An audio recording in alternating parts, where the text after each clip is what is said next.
Home of the Brave by Catherine Applegate. Night talk. That night, I wait far into the darkness for Gonwar to come home. He stumbles a little when he crosses the room, and he carries the bitter smell of smoke. Where were you? I ask. With some friends, he says, and he plops onto the sofa like a sack of grain. I've been waiting for you, I say. I wanted to tell you my news. I got a job. Gonwar lifts his head to stare at me. A job? Doing what? Helping a lady take care of her farm. For a while, at least. She's old and her husband died last year. She can't pay me very much.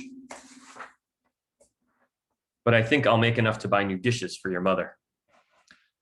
Gonwar's eyes say I am telling a lie, or maybe a joke.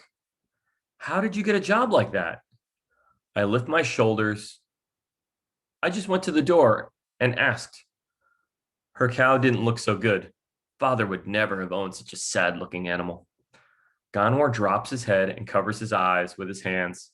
Amazing. You just went to her door? I nod. I've been here a year and a half, Gonwar sighs. You've been here what, a week? We're quiet. We're quiet for a while. I can hear the cold box humming. I do not want Gonwar to be angry with me. I want him to understand because he is the only one who can. I miss the cattle, I say at last. I miss moving them, watching them graze. The sun so hot on your back, father singing. Gonwar doesn't answer. I think maybe I should not talk of days past with my cousin. I cringe waiting for the heat of his words. Gonwar rubs his eyes. When he speaks, his voice is sad, not angry. I always knew what to do, he says. Morning, they'd graze. Noon, we'd lead them to the stream. Afternoon, we'd head home for home. We always had somewhere to go, not like here, stuck in this apartment or at school.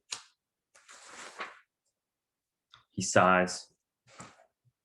It all made sense. Here, nothing makes sense. Maybe it will, I say. Maybe if we're patient.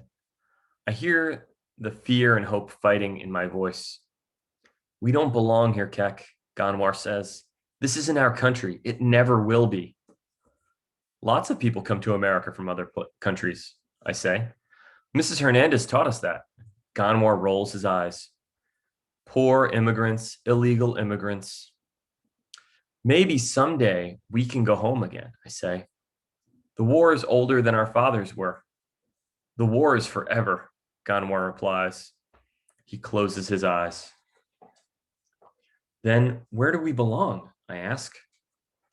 I can see that he is sleepy, but I want Gonwar to tell me this one thing.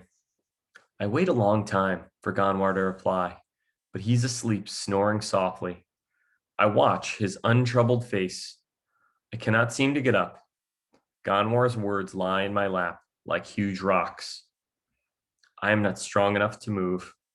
I sit and sit, waiting for the sleep my cousin has found, wishing for dreams of our old life, of fine, strong cattle, gently complaining like tired children as we guide them safely home.